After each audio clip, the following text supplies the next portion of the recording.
I was standing in the grand ballroom of Vanderbilt Holdings' annual shareholders meeting when the FBI agents walked through every entrance, their badges gleaming under the crystal chandeliers.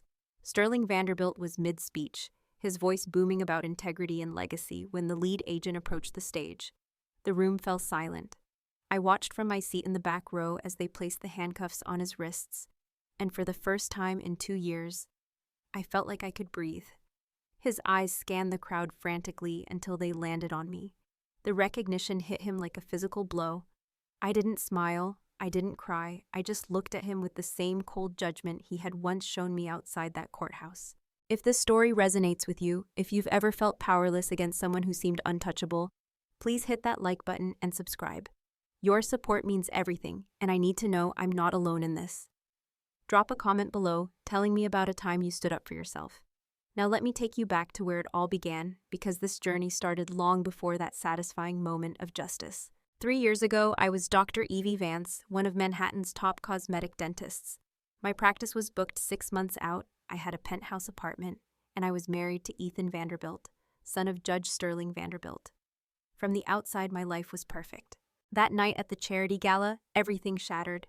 At the Metropolitan Club, surrounded by champagne and power brokers. My phone buzzed. An unknown number, a video file. I stepped away to watch it, and there was Ethan in his office with a legal intern kissing her like they'd done it 1,000 times before. The timestamp was from that afternoon. My champagne glass slipped from my hands and exploded on the marble floor. Everyone turned. I walked straight to Ethan in front of all those influential guests and showed him the video. His face went white, then red. He dragged me to an alcove, his fingers digging into my arm. Don't forget who gave you everything. We made you, and we can unmake you just as easily. I yanked free. I built my practice with my own hands. He laughed coldly. You're a pretty ornament, that's all you've ever been? I left that night, slept at my office, and filed for divorce the next morning. I thought I was taking control. I had no idea the trap had already been set. Within 48 hours, one of my VIP patients went into a coma during a routine procedure. Someone had tampered with her medical records to show I'd given her 10 times the safe dosage. My head nurse, Maria Loyal, for 7 years, suddenly couldn't meet my eyes. 2 men in suits had visited her apartment mentioning her daughter's school schedule and her mother's immigration status. The hearing destroyed me. They brought falsified records with digital timestamps from my computer. Ethan's intern testified I threatened her, that I was unstable. Other witnesses claimed I drank during procedures, tried to obtain controlled substances illegally. All lies, but the narrative stuck. Sterling Vanderbilt sat in the front row at every hearing, never testifying, just watching with ice-cold eyes. Maria broke down on the stand, sobbing, I'm sorry, Evie, I have to protect my family. The ruling was brutal. Medical license permanently revoked. Practice shut down. Assets frozen. I was left with a suitcase and $3,000. The worst part came after the hearing. I was standing outside the courthouse trying to hail a cab when Sterling Vanderbilt emerged. His driver was waiting, but he walked past the town car and came straight to me. He stood so close I could smell his expensive cologne.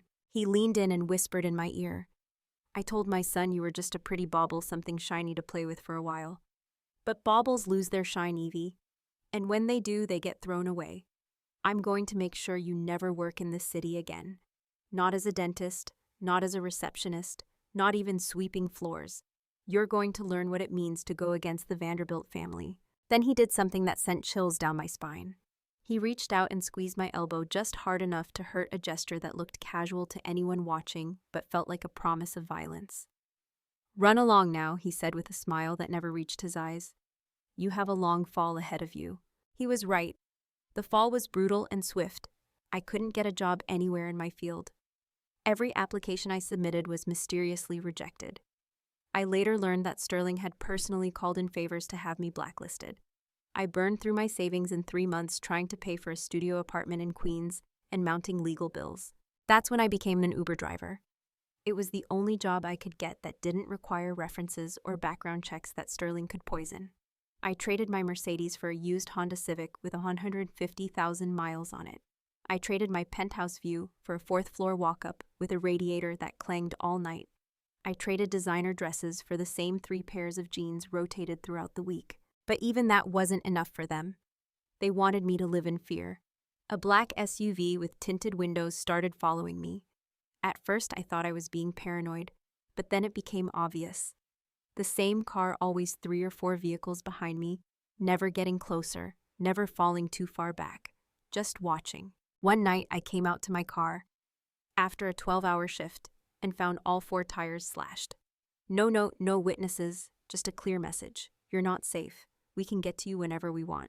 I started sleeping with a baseball bat next to my bed. I stopped going to places I used to frequent. I changed my route to work every night. I was living like a fugitive in my own city, and the worst part was knowing that Sterling was probably enjoying every minute of it. Then came the night that changed everything. It was pouring rain, the kind of November storm that makes the city look like a noir film. I had picked up a late fare in Midtown, an older woman in an elegant black coat with a silk scarf. Most passengers just stared at their phones, but she was watching me in the rearview mirror with an intensity that made me uncomfortable. When we stopped at a red light, she finally spoke. "You're Evie Vance, aren't you Eleanor's daughter?" I nearly rear-ended the car in front of me. No one had mentioned my mother's name in years. "How do you know that name?" "Because Eleanor was my best friend, and she asked me to find you if anything ever happened to her. My name is Catherine Moreau." She handed me a tablet, the screen already lit. On it was a photograph of a woman accepting some kind of scientific award, wearing a white lab coat and holding a crystal trophy. The woman looked like an older version of me. Same eyes, same cheekbones, same determined set to her jaw. "Your mother didn't die of cancer, Evie. She was murdered by Sterling Vanderbilt, and she spent the last 8 years of her life gathering the evidence to prove it. She wanted you to have it when the time was right.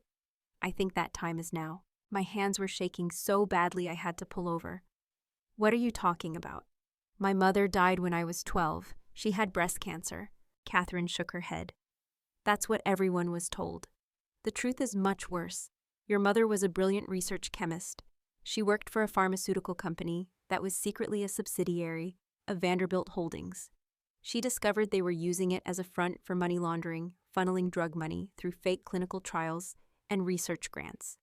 When she threatened to go to the authorities, Sterling had her car forced off the road. She survived barely, but she knew if she stayed in your life, he would come after you too. So she let everyone believe she had died and went underground." I couldn't breathe. The rain was hammering on the roof of my car, and I felt like the whole world was collapsing around me. "That's impossible. I saw her body. We had a funeral." "You saw a closed casket. The woman buried in that grave was a Jane Doe from the city morgue. Your grandmother Eleanor's mother helped arrange everything. She knew the truth. That's why she raised you, kept you away from Eleanor's past. They thought if you didn't know anything, you'd be safe." Catherine's eyes were wet with tears. "But then you married into the Vanderbilt family, and Eleanor's worst nightmare came true. She died 6 months ago, Evie. Real death this time from the injuries that never properly healed from that crash. But before she died, she made me promise to give you this." She pulled out a small USB drive from her purse. "Everything you need to destroy Sterling Vanderbilt is on here. Financial records, recorded phone calls, videos, testimonies from people he's destroyed. Your mother spent years building this case because she knew one day he might come after you. She was right." I took the drive with trembling hands. Where do I find the rest?" Catherine smiled, and for the first time that night it reached her eyes. "Drive me home. I'll show you." Her home turned out to be a beautiful brownstone in Brooklyn Heights, but she didn't take me inside. Instead, she led me around to the back through a small garden and to what looked like an old carriage house that had been converted into storage. She unlocked 3 separate locks and pushed open the door. Inside was something out of a spy movie. Computer servers hummed quietly in the corner. Filing cabinets lined one wall. A large table in the center was covered with maps, photographs, and documents, all connected with red string like a detective's murder board. "Welcome to your mother's war room," Catherine said softly. "This is where she worked for the last 8 years of her life. Every piece of evidence you need is here. Financial fraud, bribery, witness, tampering, jury manipulation, money laundering through at least 17 different shell corporations. Your mother documented everything. She had help from a few people Sterling had wronged over the years, people who were too scared to come forward but were willing to feed her information. This isn't just about revenge, Evie. This is about justice for dozens of people whose lives he's ruined." I walked around the room in a daze, picking up folders at random. Bank statements showing suspicious transfers. Transcripts of phone conversations where Sterling casually discussed bribing jurors. A video of him accepting an envelope of cash from a drug trafficker in exchange for a lighter sentence. Photographs of him meeting with known criminals. It was overwhelming. Why didn't she use this, I asked. Why just collect it and hide? Because she was one person Evie.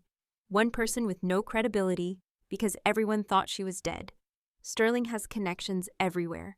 If she had tried to surface, he would have had her killed for real, and all this evidence would have disappeared. She needed someone he couldn't make disappear so easily, someone with nothing left to lose, but everything to gain. She was waiting for you to be ready. I stayed in that carriage house until sunrise, reading through files, watching videos, listening to recordings. With each piece of evidence, my shock turned to anger, and my anger turned to something harder and colder: determination. My mother had spent 8 years of her life building a weapon. Now it was time to use it. But I knew I couldn't do this alone. Sterling Vanderbilt didn't become one of the most powerful men in New York by being stupid. He had connections, money, and the kind of influence that could make problems disappear. I needed allies. The first person I thought of was David Chen, an investigative journalist who had written extensively about judicial corruption.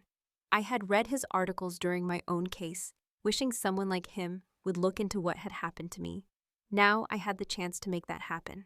I found his contact information through his newspaper's website and sent him an encrypted email with a single line. I have evidence of 20 years of corruption by Judge Sterling Vanderbilt. Interested, I included one audio file as proof, a conversation where Sterling explicitly discussed fixing a trial outcome. He responded within an hour.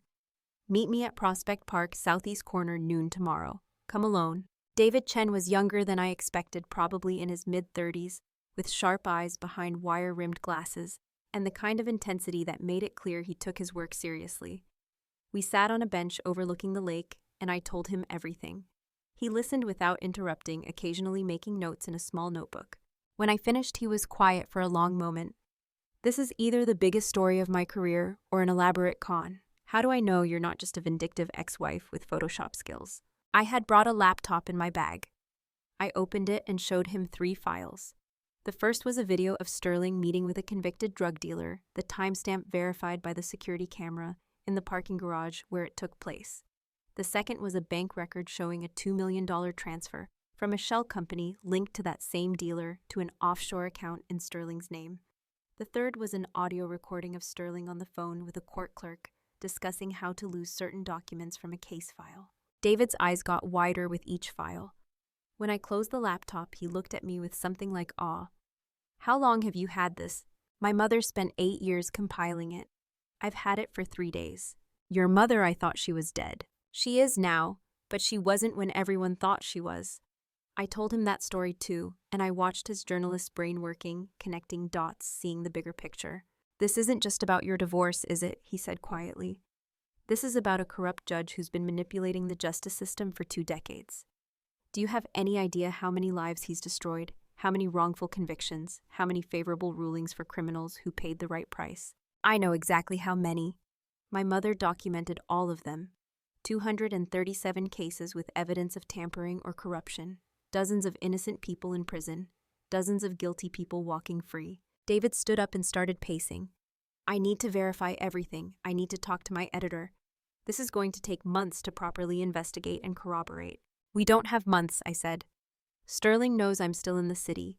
He has people watching me. The longer we wait, the more danger everyone involved is in. We need to move fast and hit hard.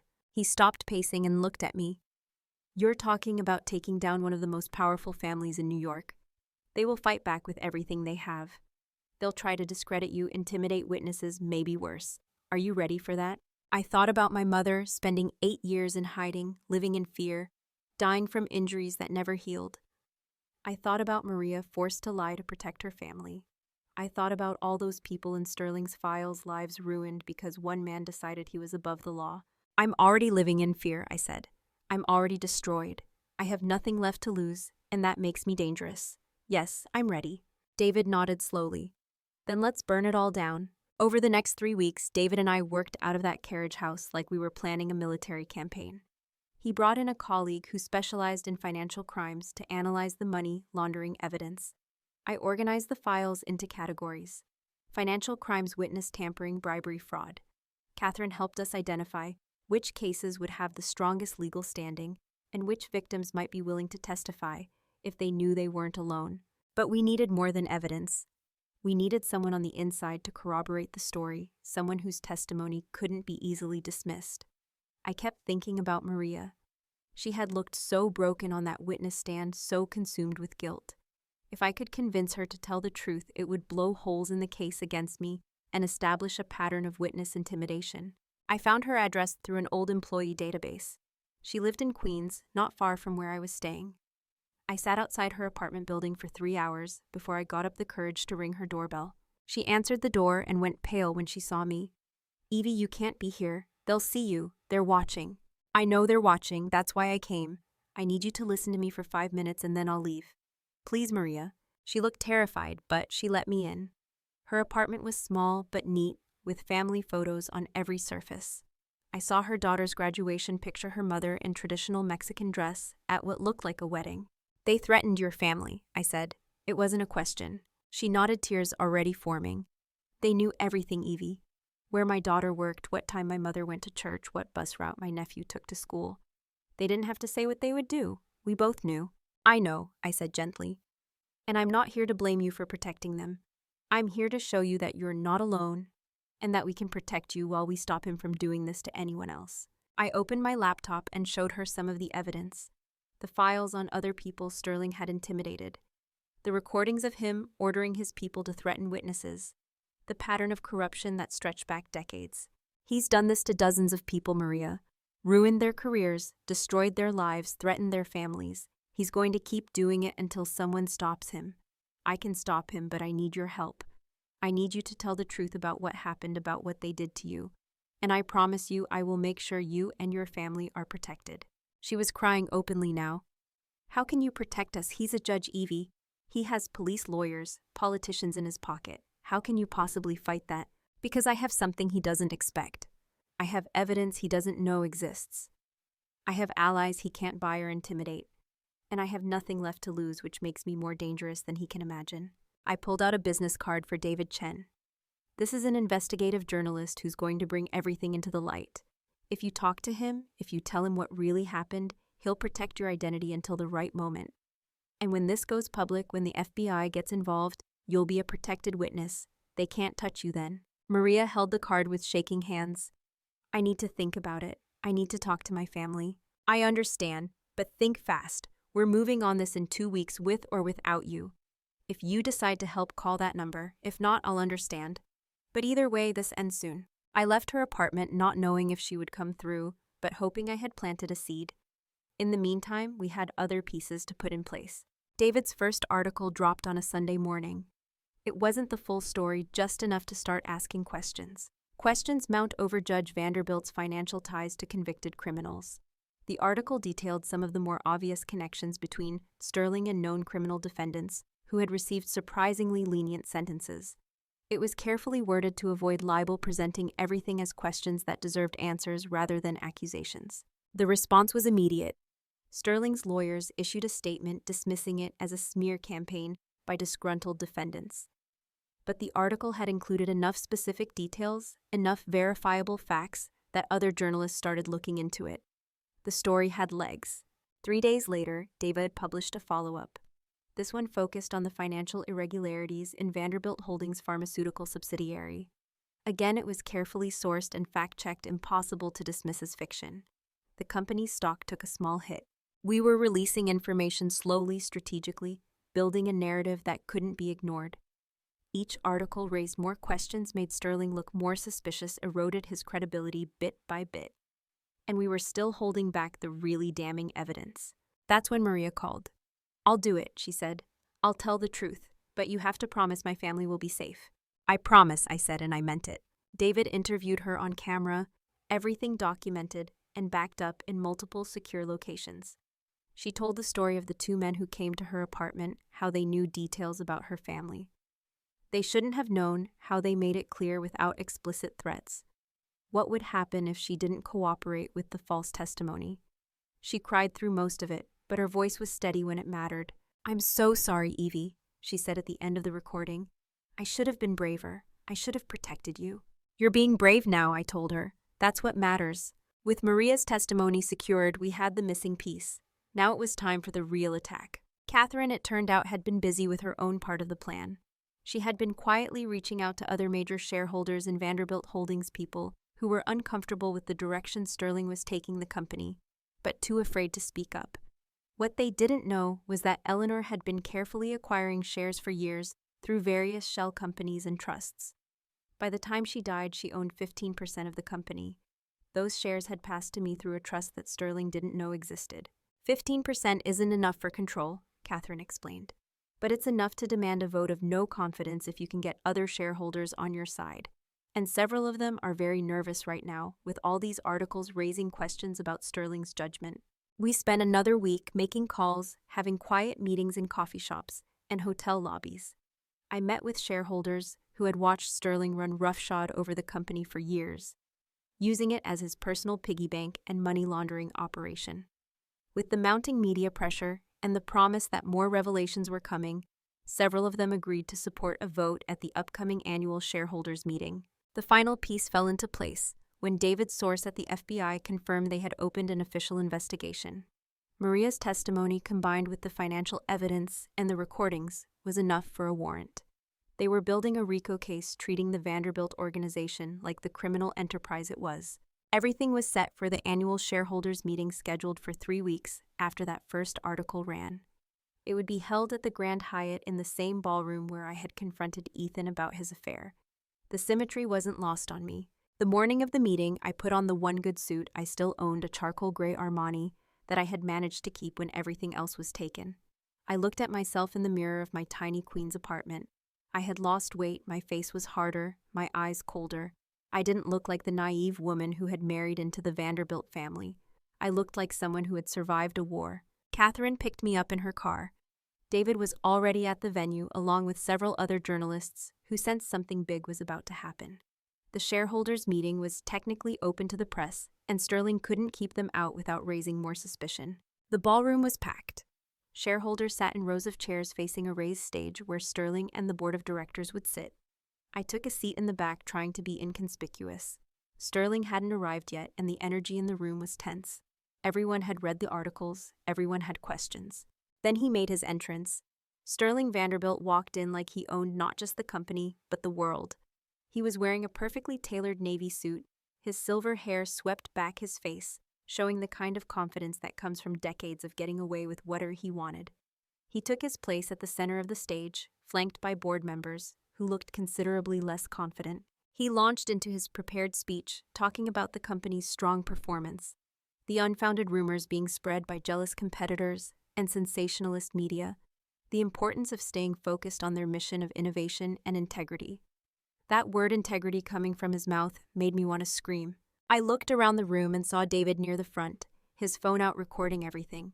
I saw FBI agents in plain clothes stationed at the exits. I saw Catherine 3 rows ahead, giving me a small nod. Sterling was still talking, his voice booming across the ballroom, when the doors opened and more agents entered. These ones weren't trying to be subtle. They walked straight down the center aisle, badges out, purpose clear. The ballroom fell completely silent. Sterling stopped mid-sentence, his face showing confusion for the first time. What is the meaning of this? This is a private corporate meeting. The lead agent reached the stage. Judge Sterling Vanderbilt, you are under arrest for racketeering, money laundering, witness tampering, bribery, and conspiracy to commit fraud. You have the right to remain silent. The room exploded. Shareholders were standing, journalists were shouting questions, cameras were flashing. Sterling's face went from confused to furious in an instant. This is outrageous. I am a federal judge. You can't just barge in here and... Sir, please place your hands behind your back. That's when he looked out into the crowd, his eyes wild, searching for someone to blame, someone to punish.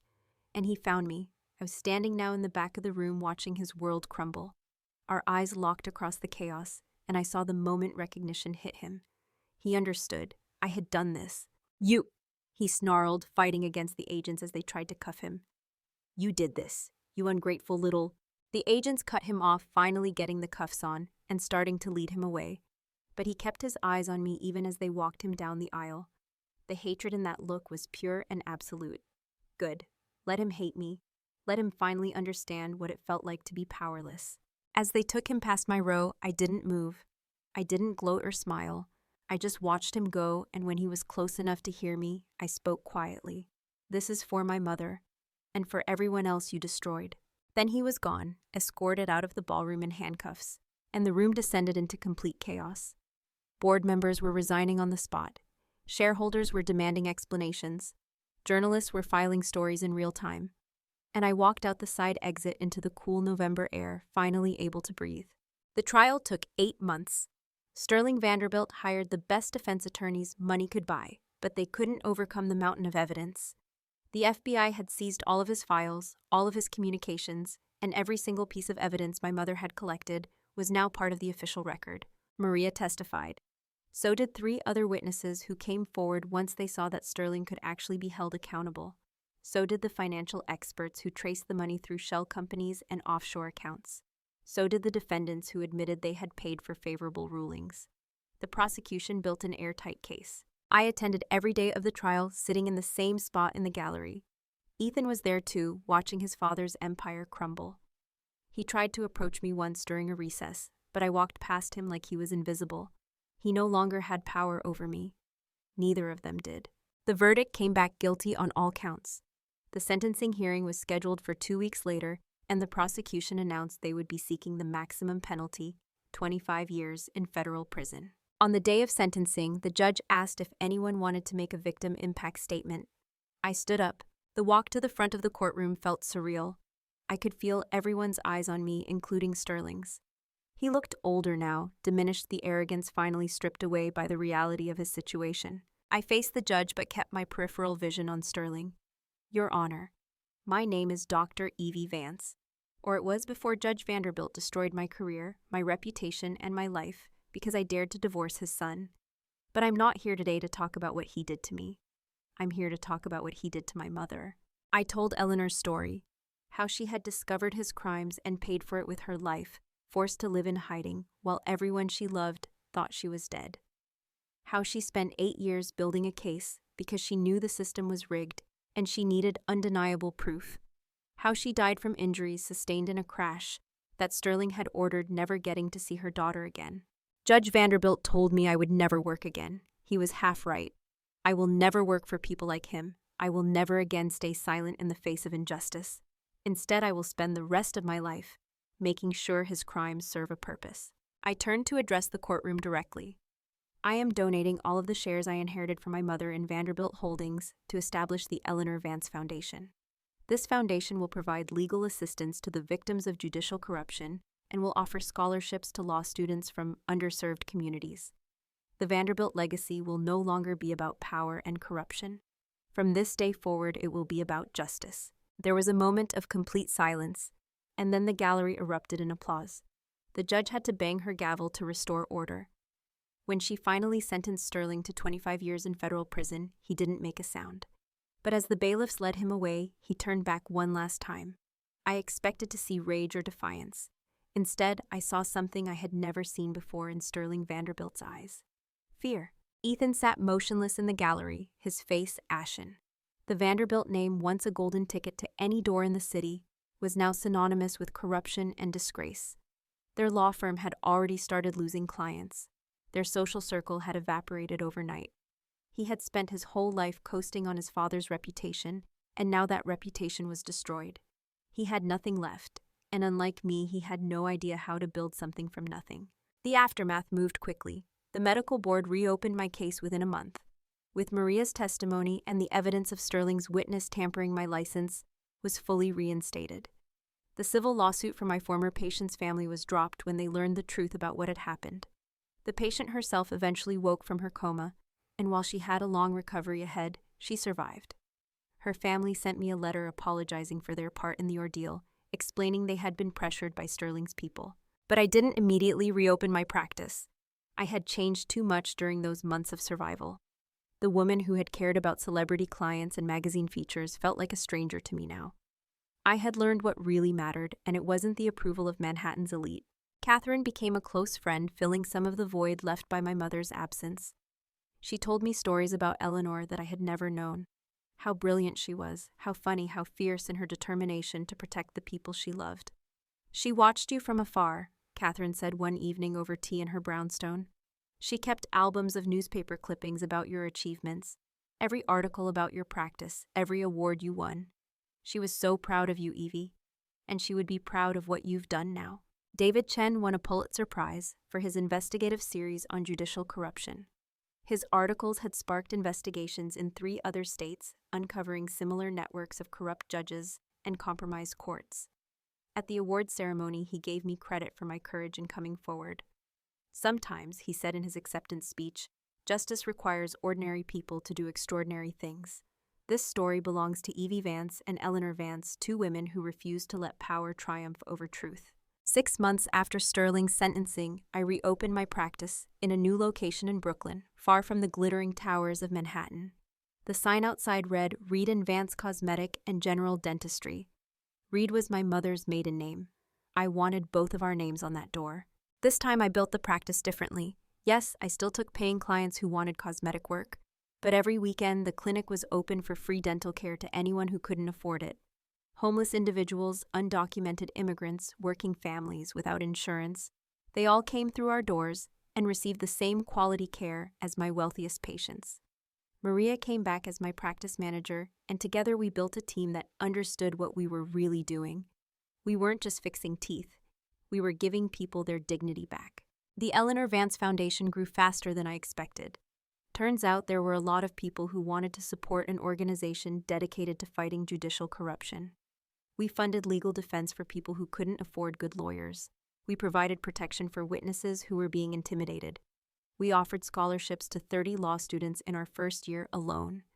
And every time I signed a scholarship check or heard about a case where our lawyers had helped someone get justice, I felt like my mother was there with me, finally getting to see the impact of her sacrifice. One afternoon, about a year after Sterling's conviction, I was in the clinic when Maria told me there was someone in the waiting room asking for me specifically. She says she's one of this year's scholarship recipients, and she wanted to meet you in person. I wiped my hands and went out to the waiting room. The young woman waiting there was probably 22 or 23 with dark hair, pulled back in a neat bun, and nervous energy radiating off her. She stood up when she saw me and thrust out her hand. Dr. Vance, I'm Sophia Martinez. I'm one of the Eleanor Vance scholars. I just finished my first year at Columbia Law, and I wanted to thank you in person. Her eyes were bright with emotion. I grew up in the Bronx. My dad was wrongfully convicted when I was 10 because of a corrupt public defender who didn't even try to defend him. He spent 7 years in prison for a crime he didn't commit. When he finally got out, I promised myself I would become a lawyer so I could help people like him. But I didn't have any money for law school. This scholarship, it gave me a chance I never thought I'd have. I felt tears prickling at my eyes.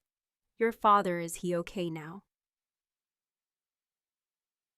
He's good. He works as a mechanic trying to rebuild his life. It's hard having that conviction on his record, even though it was eventually overturned. But he's proud of me. He came to my first day of law school and cried. She smiled, and it was the kind of smile that could light up a room. I'm going to specialize in criminal defense. I'm going to fight for people who don't have anyone else fighting for them, just like you did.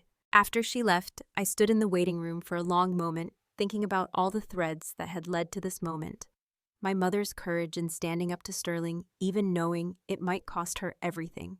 Her years in hiding, gathering evidence, building a case. Catherine's loyalty in protecting that evidence and finding me when the time was right. Maria's bravery in finally telling the truth. David's integrity in pursuing the story when it would have been easier to ignore it. And my own journey from destruction to reconstruction, from victim to victor. That evening, I went back to the carriage house in Brooklyn. Catherine had offered to let me keep using it as an office for the foundation.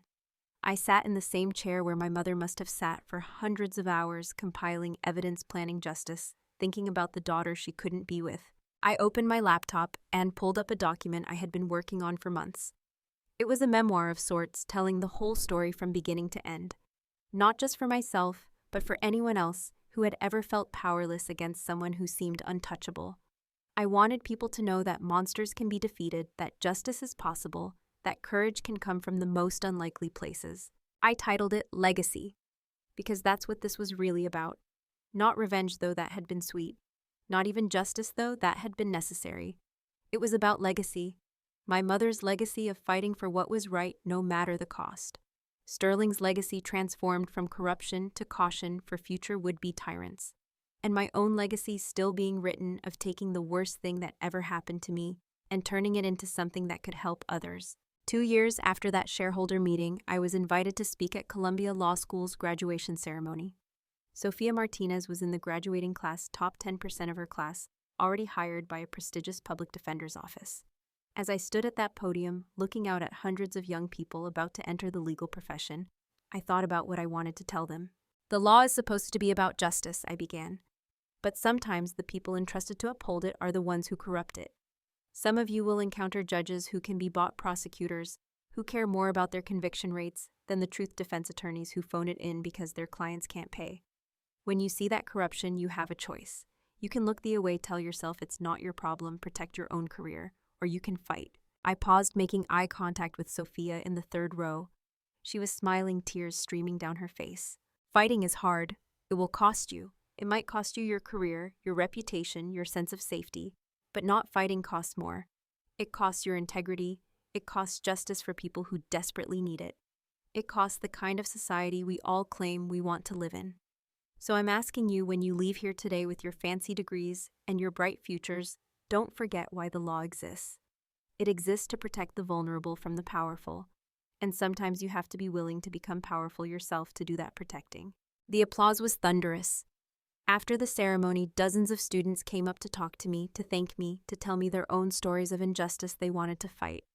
I gave out foundation business cards to at least 20 of them, knowing that some of those young lawyers would end up working with us. Sophia hugged me before she left. "I'm going to make you proud," she whispered. "I'm going to carry on your mother's legacy." "You already have," I told her. "Just by being here, by refusing to give up, by believing justice is possible. You've already made her proud." That night I went home to my apartment. Not the tiny studio in Queens anymore, but a nice 2-bedroom in Park Slope with actual sunlight and a kitchen big enough to cook in. I poured myself a glass of wine and sat on my small balcony watching the sun set over Brooklyn. My phone buzzed. It was a text from David. "Did you see the news Ethan Vanderbilt filed for bankruptcy today? The law firm officially dissolved. It's really over." I stared at that message for a long time. Part of me felt satisfaction. The empire built on corruption had completely crumbled. Sterling was in prison. Ethan had lost everything. The Vanderbilt name would forever be associated with scandal and disgrace. Justice had been served in every possible way. But another part of me just felt tired, and maybe a little sad. Not for them, they had made their choices and earned their consequences. But sad for the version of myself who had walked into that charity gala 3 years ago, naive enough to believe that marrying into the right family would make her safe, that playing by the rules would protect her. That Evie was gone. She had been destroyed in the most brutal way possible. But from her ashes had risen someone stronger, someone who understood that real security doesn't come from other people's approval or protection. It comes from knowing who you are and what you stand for, and being willing to fight for it. I thought about my mother spending 8 years in hiding, never giving up, never stopping her pursuit of justice, even when it meant sacrificing a relationship with her own daughter. I understood her now in a way I never could have before. Sometimes love means making impossible choices. Sometimes protection means distance. Sometimes the greatest gift you can give someone is the tools to fight their own battles.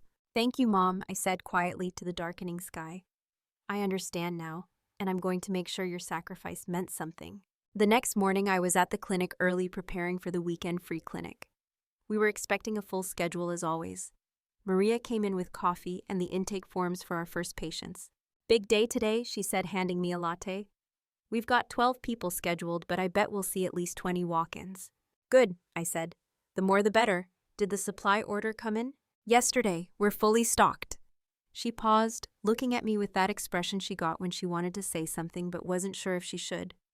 "Evie, I just wanted to say I'm really grateful for everything, for giving me a second chance, for understanding why I did what I did, for letting me be part of this. I know I don't say it enough, but working here helping people, it's healing something in me. The guilt I carried for so long, it's finally starting to lift." I reached over and squeezed her hand. "We both got a second chance, Maria. That's the beautiful thing about rock bottom. The only way out is up, and we get to choose what we build." The first patient of the day was a homeless veteran who hadn't seen a dentist in 15 years. By the time we finished with him, he was crying not from pain, but from gratitude. "I can smile again," he kept saying, looking at himself in the mirror. I forgot what that felt like. That's what I had learned through all of this. Justice isn't just about punishing the guilty. It's about restoring dignity to those who've had it stolen. It's about creating systems that protect instead of exploit. It's about making sure that the next person who stands up to power doesn't have to do it alone. By the end of that weekend clinic, we had treated 23 people. As I locked up the office, exhausted but satisfied, I thought about how far I had come. From a woman who measured success in magazine features and celebrity clients, to someone who measured it in restored smiles and second chances. My phone rang. It was Catherine. "Turn on Channel 7, she said without preamble. "David's documentary about Sterling and judicial corruption is premiering tonight." He dedicated it to Eleanor. I went home and turned on the TV just as the documentary began. There was my mother's photo, young and vibrant in her lab coat, holding up a beaker and laughing at something off camera. The narrator's voice explained who she was, what she had discovered, what it had cost her. Then came my part of the story. The wedding photo of Ethan and me looking absurdly happy, the newspaper articles about my destroyed career, the court sketches from Sterling's trial, my victim impact statement which someone had recorded on their phone and leaked to the media, and finally footage of the clinic of the Foundation of Sophia and other scholarship recipients talking about the opportunities they had been given. The documentary ended with text on the screen. Sterling Vanderbilt is currently serving a 25-year sentence at FCI Allenwood. Ethan Vanderbilt's whereabouts are unknown. Dr. Evie Vance continues her work through her practice and the Eleanor Vance Foundation. To date, the foundation has helped exonerate 7 wrongfully convicted individuals and has provided scholarships to over 100 law students. Eleanor Vance's legacy lives on. I sat in my living room, tears streaming down my face, and I felt something I hadn't felt in years. Peace. Not happiness exactly. The scars from what I had been through would never fully fade. But peace in knowing that I had taken the worst thing that ever happened to me and transformed it into something meaningful. Peace in knowing my mother hadn't died in vain. Peace in knowing that every person we helped, every life we changed, was a repudiation of everything Sterling Vanderbilt had stood for. My legacy wouldn't be about revenge or even justice. It would be about resilience, about showing people that you can be broken and still rebuild, that you can be destroyed and still create, that losing everything can teach you what actually matters. I picked up my phone and opened my voice recorder. I had been thinking about recording some thoughts for the memoir I was writing, advice for people going through their own battles with powerful, corrupt people. "If you're listening to this," I began, "it's probably because someone has hurt you badly. Someone with power, someone who seems untouchable, someone who made you feel small and helpless. I want you to know something. You're not helpless. You're not powerless. You might feel that way right now, and that's okay. I felt that way too, but feelings aren't facts." I paused, gathering my thoughts. The people who try to destroy you are counting on your silence. They're counting on your fear. They're counting on you believing that they're too powerful to fight. But here's the truth. Their power is an illusion. It's built on secrets and shame and intimidation. And the moment you refuse to be silent, refuse to be afraid, refuse to accept their version of reality, that illusion starts to crack. I looked around my apartment at the life I had rebuilt from nothing. It won't be easy, it will cost you, but staying silent costs more. Accepting abuse costs more. Living in fear costs more. You have to decide what price you're willing to pay. And then you have to be willing to pay it no matter how hard it gets. I stopped the recording and saved it. Someday, when the memoir was published, that would be the introduction. A message of hope for anyone who needed to hear it. 3 years after Sterling's conviction, the foundation held its first annual gala. We had transformed from a small operation run out of a carriage house to a legitimate organization with a real office, a staff of 12, and a growing endowment. The gala was a fundraiser, but it was also a celebration. A celebration of justice, of resilience, of the idea that ordinary people can create extraordinary change. I stood at the podium in a ballroom not unlike the one where this had all begun, looking out at a crowd of supporters, scholarship recipients, exonerated defendants we had helped, and journalists who had covered our work. David was there, of course, with his Pulitzer on display at the foundation's table. Catherine sat in the front row, her eyes shining with pride. Maria was working the event, making sure everything ran smoothly, the same efficiency she had brought to my dental practice, now applied to this larger mission. When my mother started gathering evidence against Sterling Vanderbilt, I said into the microphone, she didn't know if anyone would ever see it. She didn't know if her sacrifice would matter. She just knew that she couldn't stand by and watch injustice triumph. That belief, that stubborn, beautiful belief that one person can make a difference, is what this foundation is built on. I gestured to the scholarship recipients seated together at several tables. These students represent my mother's legacy. They're the answer to the question she must have asked herself in her darkest moments: was it worth it? And the answer, looking at all of you, is yes. 1,000 times yes. The applause was warm and sustained. After my speech, I mingled with the guests, shaking hands, hearing stories, connecting faces to the case files I had read. An elderly man approached me, leaning heavily on a cane. "Dr. Vance, my name is Marcus Freeman. I spent 12 years in prison for a crime I didn't commit. One of Sterling Vanderbilt's many gifts to the world." His voice was bitter, but his eyes were kind. "Your foundation helped fund my appeal. I got out 6 months ago. I just wanted to say thank you. And to tell you that people like me, we don't forget. We're out here living our second chances, and we're telling everyone we meet about what you did." I hugged him, the stranger who represented so many others. "I'm so sorry for what was stolen from you. 12 years, that's unconscionable." "It is," he agreed. "But I'm not dead, and the man who put me there is in a cage now. There's justice in that. Not enough justice, maybe, but some." As the gala wound down and guests started to leave, Catherine came up beside me.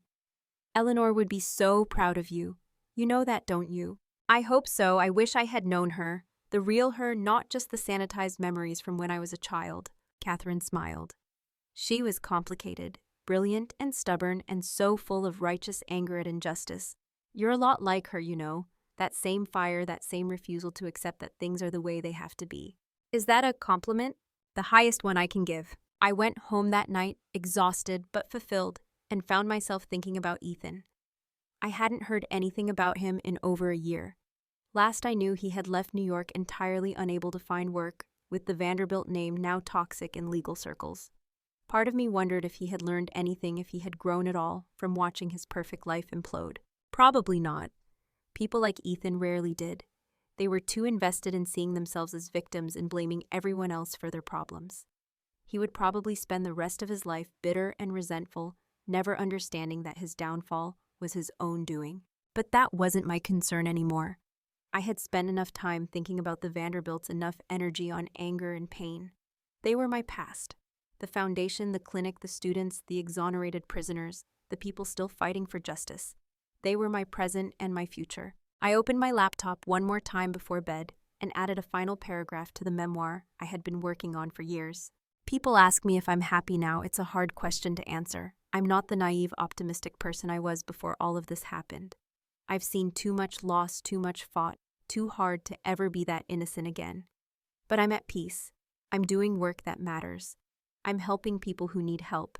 I'm building something that will outlast me. And I'm honoring my mother's memory in the best way I know how. Is that happiness? Maybe not the fairy tale version, but it's real and it's earned and it's mine. And that's enough. So let me ask you something. Have you ever felt powerless against someone who seemed untouchable? Have you ever been told to stay quiet, to accept injustice, to let the powerful get away with whatever they want? What did you do? Did you fight back, or are you still carrying that burden? I want to hear your stories. Drop a comment below and tell me about a time you stood up for yourself or someone else. Tell me about a time you refused to be silent. Your story matters. Your voice matters. And you never know who might need to hear it. If this story moved you, if it gave you hope or courage, or just reminded you that justice is possible, hit that like button and subscribe. Share this with someone who needs to hear it. Because the only way we create a world where people like Sterling Vanderbilt can't thrive is by refusing to be silent about their crimes. Remember, legacy isn't what's done to you. It's what you do with what's been done to you. My mother understood that. Now I do too. And I hope after hearing this story you do as well.